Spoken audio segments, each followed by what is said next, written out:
అమెరికాకు ప్రపంచంలో అనేక ఇతర దేశాలు ఉన్నాయి. చాలా నమ్మకం కలిగిన దేశాలు ఉన్నాయి. ట్రంప్కు లేకపోవచ్చు కానీ అమెరికాకు ఉన్నాయి.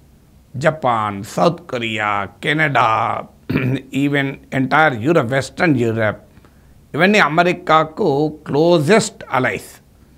ఎంత క్లోజ్ అంటే historically closest. Cold war period నుంచి ఒక రక్త సంబంధం లాంటిది. ఇందులో అందరికన్నా ఎక్కువ క్లోజ్ కెనడా. కెనడాతో అమెరికా బంధం మామూలు బంధం కాదు.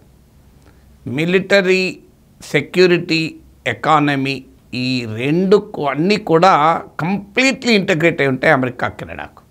రెండు వేరు దేశాల పేరు కానీ ఒక రకంగా American military and security system, Canada military and security system, American intelligence system, Canada intelligence system, American economy, Canada economy completely integrate అయి ఉన్నాయి. సో ఎంత ఇంటగ్రేషన్ అంటే మీకు 5 ఐస్ ఇంటెలిజెన్స్ అగ్రిమెంట్ అని గతంలో నేను చెప్పాను.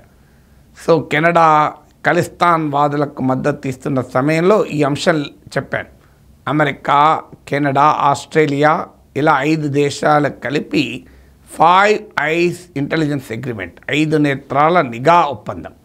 అంటే క్లోజెస్ట్ ఇంటెలిజెన్స్ కూడా ఇంటగ్రేట్ అయి ఉంటుంది.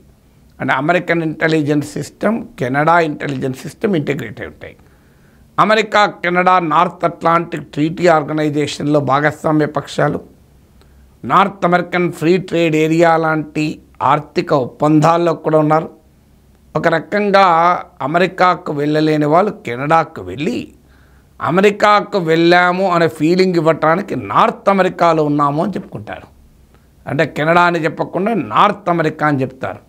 సో కెనడా, అమెరికా అంత మేరకు అనుబంధం. 4+4 ఆఫర్. మొదటిసారిగా కంట్రీ డిలైట్ పాలని 4 రోజులు ఆర్డర్ చేసిన వాళ్ళకి మరో 4 రోజులు ఫ్రీ. ఇంకెందుకు ఆలస్యం, యాప్ని డౌన్లోడ్ చేసుకోండి. Download the country delight app now. So ఈ అనుబంధాన్ని ఇప్పుడు ప్రశ్నిస్తున్నాడు ట్రంప్. తాజాగా అమెరికా కార్ల పైన, కార్ ఇంపోర్ట్స్ పైన 25% ట్యాక్సెస్ విధించాడు. అంటే ఇతర దేశాలు, విదేశాల నుంచి వచ్చే కార్లు కానీ, కార్లలో వాడే ఇన్పుట్స్, కాంపోనెంట్స్ కానీ, ఆటో పార్ట్స్ కానీ వీటన్నిటిపైన 25% టారిఫ్ విధిస్తారు. దీంతో కెనడా కొత్త ప్రైమ్ మినిస్టర్ జస్టిన్ ట్రూడో ప్లేస్లో వచ్చిన ప్రైమ్ మినిస్టర్ కార్నీ చాలా సీరియస్గా రియాక్ట్ అయ్యాడు. ఆయన 3 పదాలు వాడాడు. We will fight back with all the, మా దగ్గరున్న సర్వశక్తుల్ని వడ్డి పోరాడతాం, తిరగబడతాం, ప్రొటెక్ట్, కెనడాను కాపాడుకుంటాం, కెనడాను build an independent future for Canada. అంటే అమెరికాపై ఆధారపడకుండా ఒక స్వతంత్ర భవిష్యత్తును నిర్మించుకుంటాం. ఫైట్ బ్యాక్, ప్రొటెక్ట్, బిల్డ్ అనే 3 పదాలు వాడాడు. అంటే అమెరికాపై తిరగబడతాం, అమెరికా నుంచి కెనడాను కాపాడుకుంటాం, అమెరికాతో సంబంధము లేని కొత్త భవిష్యత్తును కెనడాకు నిర్మించుకుంటాం. ఒక వాటిలో చెప్పాలంటే వార్ లాంగ్వేజ్ ఇది. మీరు గమనిస్తే ఇంత గట్టిగా ఎందుకు మాట్లాడాడు? ఓన్లీ కార్లపైన సుంకాలు విధిస్తే ఇంత కోపం ఎందుకు వచ్చింది Canada?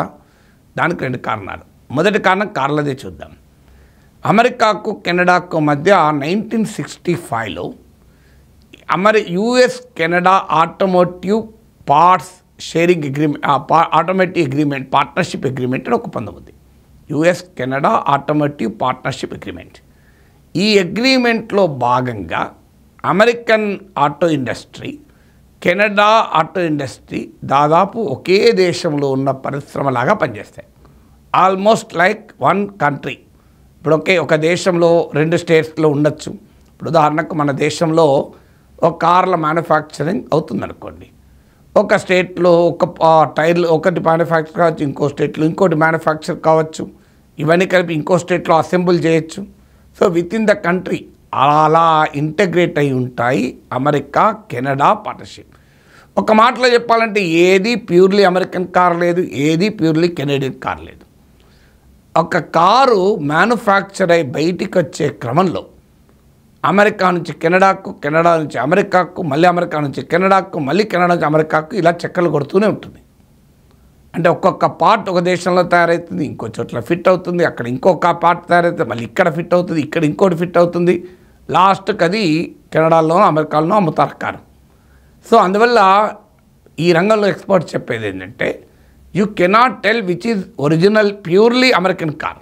There nothing like an American car or a Canadian car. It is a car అంటే ఒక రకమైన జాయింట్ ప్రొడక్షన్. ఇది 1965 నుంచి ఉంది ఒప్పందం. ఇప్పుడు ఈ ఒప్పందాన్ని తూట్లు పొడుస్తూ ట్రంప్ కెనడా నుంచి వచ్చేటువంటి కార్లపై కానీ కార్ కాంపోనెంట్స్పై కానీ 25% టారిఫ్ విధిస్తున్నాడు. దీంతో కెనడా ఆటో ఇండస్ట్రీ కంప్లీట్గా కుప్పకొలుతుంది. ఎందుకంటే ఒక కారు కంప్లీట్గా మ్యానుఫ్యాక్చర్ అయ్యి అమెరికాలో అమ్మే సమయానికి ఒక 4-5 సార్లు అటు ఇటు తిరుగుతుందంటే దానిపైన ఎంత టారిఫ్స్ పడతాయి. సో కెనడాలో ఉన్నటువంటి ఆటో వర్కర్స్ అంతా ఉద్యోగాలు కోల్పోతారు. సో 60 ఇయర్స్గా ఉన్న అగ్రిమెంట్ను బ్రీచ్ చేసి తమ పైన tariff విధించడానికి Canada భరించలేకపోతుంది.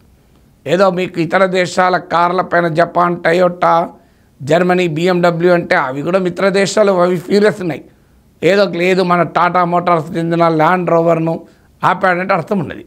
Canada America relationship auto రంగంలో వేరు. అది ఆల్మోస్ట్ లైక్ ఏ జాయింట్ ప్రొడక్షనే. అమెరికా కెనడా కలిసి ఉత్పత్తి చేస్తాయి కార్లను. సో అలాంటి పరిస్థితుల్లో కూడా ట్రంప్ వదులుతలేడంటే what is the use for the 60 years of friendship? ఇది ఇప్పుడు కెనడా అడుగుతున్నది. మేము సెకండ్ వరల్డ్ వార్లో మీతో పాటు రక్తం చిందించాం, మీరు ఇరాక్పై యుద్ధం చేయాలంటే మీతో ఉన్నాం, ఆఫ్ఘనిస్తాన్పై యుద్ధం చేయాలంటే మీతో ఉన్నాం, లీబియాపై యుద్ధం చేయాలంటే మీతో ఉన్నాం. మీరు ఎక్కడ ఎవరిపైన యుద్ధం చేయాలన్నా కెనడా లేకుండా వేరే యుద్ధమే చేయలే అమెరికా. అందువల్ల అమెరికా యుద్ధం ప్రకటించిన మరుక్షణం అమెరికాకు మద్దతుగా కెనడా యుద్ధ విమానాలు, సైనికులు వస్తారు. సో మేము అన్నదమ్ములాగా మీకు రక్తం చెందించాం, ఇప్పుడు మీరు మా పట్ల ఇలా ఉంటే ఎలా అని కెనడా అంటుంది. అయితే ఒక ఆటో పార్ట్సే కాదు, దీనికి ఒక బ్యాక్గ్రౌండ్ కూడా ఉంది. మనందరికీ తెలుసు, కెనడా నుంచి వచ్చే అన్ని ఉత్పత్తులపైన 25% ట్యాక్స్ విధించాడు. దీనికి నిరసనగా అమెరికన్ ప్రొడక్ట్స్ను కెనడాలో బాయ్కాట్ చేస్తున్నారు. ఆంటారియాలో అమెరికాతో అగ్రిమెంట్ చేసుకున్న ఒప్పందాలు కూడా క్యాన్సిల్ చేసి పడేశారు. కెనడాను అసలు ఒక కంట్రీగానే గుర్తించి అంటున్న ట్రంప్, జస్టిన్ ట్రూడో ప్రైమ్ మినిస్టర్గా ఉన్నప్పటి నుంచి మీరు Canada 51st state of united స్టేట్స్గా చేరండి అని కెనడా ఇండిపెండెంట్ ఎగ్జిస్టెన్స్ను కూడా ట్రంప్ సవాల్ చేస్తున్నాడు. ఇంతకన్నా అవమానం ఇంకేమైనా ఉంటుందా?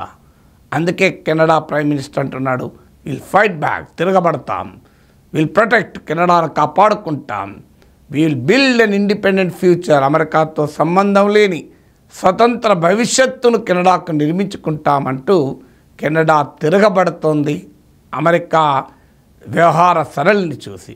కెనడా భయం ఏంటంటే ఇవాళ ట్రంప్ ఉంటాడా, కొంతమంది అంటారు ట్రంప్ ఎంతకాలం ఉంటాడు, ఇంకో 4 ఏళ్ళే కదా అంటే 2 సార్లు ట్రంప్ గెలిచాక ఇక అమెరికాలో మళ్ళీ ట్రంప్ లాంటి గెలవడం గ్యారంటీ ఏంటి? సో ఇలా అమెరికా పైన ఆధారపడి మనము బతికితే ఇప్పటికీ సమస్యే కదా. ఇది ఎంతకాలం భరిస్తాం? ఇప్పటిదాకా ట్రంప్ సెకండ్ టర్మ్ వరకు కెనడాకు అనుమానం కూడా రాలేదు, ట్రంప్ ఫస్ట్ టర్మ్ వచ్చిన ఇలాంటి పరిస్థితి తమకు వస్తుంది అని. కానీ ఇప్పుడు కెనడా ఇక ఎనఫ్ ఈజ్ ఎనఫ్. ఇవాళ కాకపోతే ట్రంప్ కాకపోతే ఇంకోటి వస్తాడు. So any day it is not advisable to depend on US. America పైన ఆధారపడితే లాభం లేదు, స్వతంత్రంగా ఉండాలి అనే నిర్ణయానికి కెనడా వచ్చింది.